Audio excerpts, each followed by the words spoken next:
Hello नमस्कार, मी शुभांगी तुमचं आणखीन एका व्हिडिओमध्ये खूप सारं स्वागत आहे। आजचा दिवस तुम्हाला खूप छान मस्त आणि आनंदात जाऊ देत ही स्वामीचरणी प्रार्थना। तर बघा या इकडे मी आज पूर्ण घराची क्लिनिंग करायला सुरुवात केली, म्हणजे सुरुवात कपड्यांपासून केली। स्वयंपाक वगैरे करून झाला आणि त्यानंतर जे मोठे कपडे होते रजाया वगैरे तर त्या सर्व मी बोर चालू केलेलं, पाईपाने पातेल्यामध्ये पाणी भरपूर ओतलं आणि त्याच्यामध्ये विसळून घेतल्यात आणि त्या खूप जड होतात पाणी भरल्यानंतर, त्यामुळे पायाच्या साह्याने सगळं पाणी निथळून आता त्या निथळायला ठेवलेत। तोपर्यंत मी आता हॉलमध्ये आले आणि हॉलमध्ये पण नाही नेमलं तर थोडीफार तरी धूळ जमाच होते। थोडीफार जाळ्या वगैरे असतील POPमध्ये ते जाऊन बसलेल्या झुरळं वगैरे असतात, किंवा झुरळ तर नाहीत पण ते कोळी वगैरे असतात, तर ते एखादे दुसरे त्यांनी जाळ्या वगैरे केलेल्या। तर महिन्यातून अशा प्रकारे एक वेळेस मी क्लिनिंग करते, तर झाडूच्या साह्याने आणि टेबलवरती वर खाली करून माझे नंतर संध्याकाळी खूप पाय दुखले। तर अशा पद्धतीने हॉल झाला पूर्ण। त्यानंतर बेडरूम घेतली स्वच्छ क्लीन करून आणि ज्या वरच्या पण रूम आहेत त्या देखील मी स्वच्छ करून घेतल्या। तर आता ही जी आहे बेडरूममधील सर्व बाजू स्वच्छ करून घेतली आणि बेडशीट वगैरे आहे तर ते पण मी धुवून टाकणार आहे। आणि जास्त पण जाळ्या नव्हत्या आणि जास्त पण धूळ नव्हती, पण नॉर्मल होती, तरी पण झाडूच्या साह्याने सर्व भिंती वगैरे झटकून घेतल्या। हॉलच्या ज्या सर्व भिंती आहेत त्या सर्व क्लीन करून झाल्या। क्लीन म्हणजे झाडूने ज्या जाळ्या असतील धूळ आहे ती झटकून घेतली आणि जेवढं आपलं घर टापटीप ठेवायचं असेल तर अशा प्रकारे स्वच्छता केली तर एकदम घर नीटनेटकं स्वच्छ दिसतं आणि घरामध्ये पण एकदम प्रसन्न असं वाटतं। तर बघा महिन्यातून एक वेळेस अशी क्लिनिंग मी करते, म्हणजे जास्त डीप नाही म्हणा, झाडूने जाळ्या वगैरे झालेल्या 1-2 असतील त्या झटकून घ्यायच्या। त्यानंतर जे मोठे कपडे आहेत ते महिन्यातून एक वेळेस पूर्ण पाण्यातून क्लीन करून वाळत वगैरे घालायचं अशा पद्धतीने। तर जो बेडरूमचा दरवाजा आहे तो देखील मी व्यवस्थितपणे स्वच्छ क्लीन करून घेतला आणि जे हँगरला कपडे वगैरे लावलेले होते तर ते मी खुर्च्या वगैरे असतील तर त्या पलीकडच्या म्हणजे किचनमध्ये नेऊन ठेवलेल्या, तर त्या सर्व आता आतमध्ये आणून ठेवते।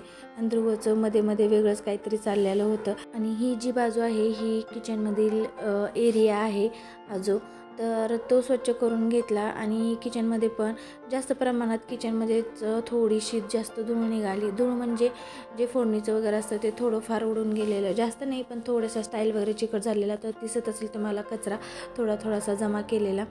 तर सर्व जी धूळ आहे ती आता झटकून घेते आणि झाडूच्या साह्याने सर्व आता मी भरून घेते। तर अशा पद्धतीने 2-3 रूममध्ये सर्व धूळ निघालेली, तर ती सर्व मी आता हातानेच भरते, कारण आता स्वच्छच करायचं आहे सर्व। तर त्यामुळे सुपली पलीकडे होती, त्यामुळे ते आता मी हातानेच कॅरीबॅगमध्ये सर्व धूळ भरून घेते आणि थोडेफार कागद वगैरे होते ते ध्रुवने टाकलेले ते पण मी भरून घेते।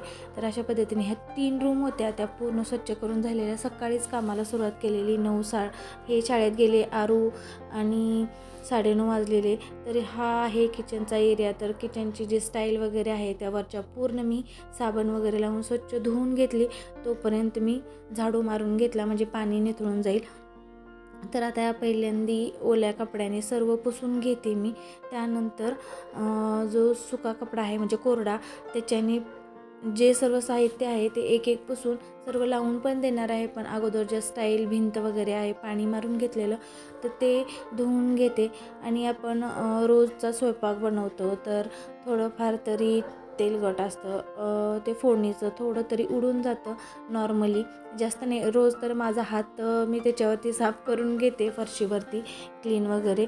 तर असं महिन्यातून एकदा साबण लावून स्वच्छ घासणीने घासून घेतलं की स्टाईल पण एकदम चकाचक दिसतात। आणि खिडक्या पण स्वच्छ धुवून घेतलेल्या आहेत तर त्या पण मी व्यवस्थितपणे पुसून घेते आणि डिरेक्टली मी किचनवरती चढले, कारण स्टाईल वगैरे पुसायच्या होत्या त्याच्यामुळे।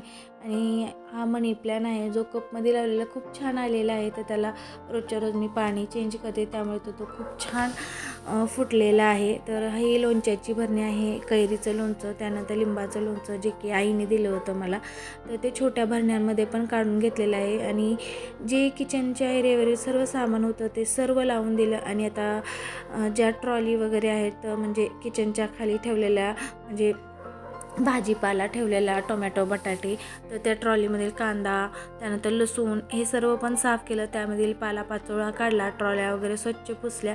आणि हे जे शूट आहे तो ध्रुव घेतो आहे, त्याच्यामुळे मी अर्धी दिसते अर्धी नाही. आणि तोच बसलेला, तो म्हणत होता मम्मी मी शूट वगैरे घेतो. तर बघा पूर्ण किचनवरचं साफ झालं होतं. आता फक्त रॅक वगैरे राहिले होते आणि त्यानंतर फरशा क्लीन करून घ्यायच्या होत्या.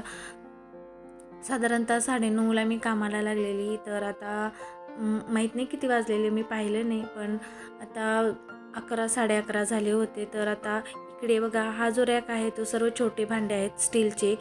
त्यानंतर ज्या लागणाऱ्या डाळीच्या त्या भरण्या आहेत, त्याच्यावरती पण रोजच्या रोज मी हात साफ करून घेते. पेपर वगैरे मी चेंज करते, पण आधी घाण झाल्यानंतर, कारण आत्ता मागेच मी पेपर वगैरे चेंज केले होते. त्याच्यामुळे आता फक्त जी भांडी आहेत ते थोडासा नॉर्मल कपडा आहे तो ओलसर केलेला, नॉर्मली जास्त पण ओला नव्हता. आणि डाग वगैरे काहीच भांड्यावरती नव्हते, उगं नॉर्मली धूळ होती. तर जे पेपर मला चेंज करावेसे वाटतात, जे खराब झाले होते आधी, ते चेंज केले. आणि रॅक जे आहे ते एक कप्पा काढून घेतला आणि तो पुसून घेतला, जेणेकरून बरं पडतं अशा वेळेस. जास्त साहित्य असेल तर एकदम सगळं खाली काढायचं आणि वरती लावायचं. घासायचे असतील त्यावेळेस सर्व भांडे खाली काढले, रॅक एकदम पुसून घेतला तर ते बरं पडतं.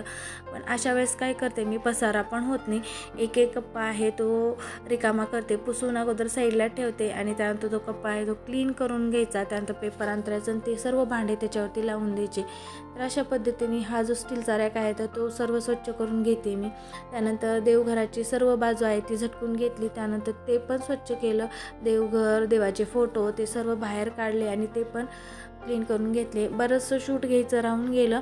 तर अशा पद्धतीने बघा मी सर्व भांडे वगैरे क्लीन करून घेते आणि त्यानंतर ते सर्व तिथेच लावून देणार. आणि हा जो डबे ठेवलेले आहेत, जे उन्हाळ काम आहे किंवा एक्स्ट्राचं जे डाळी वगैरे असतात, तर ते सर्व साहित्य, ते डबे मी म्हणजे छोटा रॅक आहे तो पुसून झाला की त्यानंतर इकडचे पण सर्व मी पुसून घेणार आहे.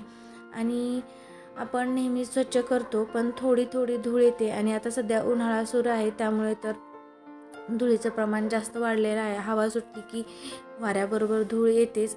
तर बघा या इकडे डबे वगैरे मी काढून घेतलेत आणि जे पेपर खराब झालेले आहे तर ते व्यवस्थितपणे दुसरा पेपर मी त्याच्यावरती टाकून देते. आणि ह्या सेक्शनमध्ये ना खूप छोट्या भरण्या आहेत, म्हणजे जिरे, मोहरी, जे सर्व छोटं साहित्य लागतं, म्हणजे सोडा, ओवा, दालचिनी, विलायची, काळी मिरी, ते छोट्या डब्यामध्ये ठेवलेले. त्यामुळे आता माझे पाय खूप दुखत होते, त्यामुळे बसूनच आता हा जो रॅक आहे, म्हणजे हा कप्पा, तो सर्व पुसून घेतला. सर्व भरण्या काढून घेतल्या ओल्या कपड्याने आणि त्या पण पुसून घेतलेल्या. तर आता इथे पेपर वगैरे टाकून हे पण व्यवस्थितपणे मी आता लावून देईल. त्यानंतर बघा हे पण झालेलं, डबे वगैरे स्वच्छ क्लीन करून झाले. त्यानंतर झाडू वगैरे तिथे थोडंफार पडलं होतं कचरा, तर तो स्वच्छ करून घेतला. आणि फरशा वगैरे क्लीन करून झाला. तर हा संध्याकाळचा, म्हणजे रात्रीचं शूट आहे, संध्याकाळी 7 वाजले असतील. आंघोळ वगैरे डबल केली आणि त्यानंतर बघा किती चकाचक आणि स्वच्छ दिसते किचन. त्यानंतर भांड्यांचे रॅक, फरशा, हा जो एरिया आहे तो हा किचनचा.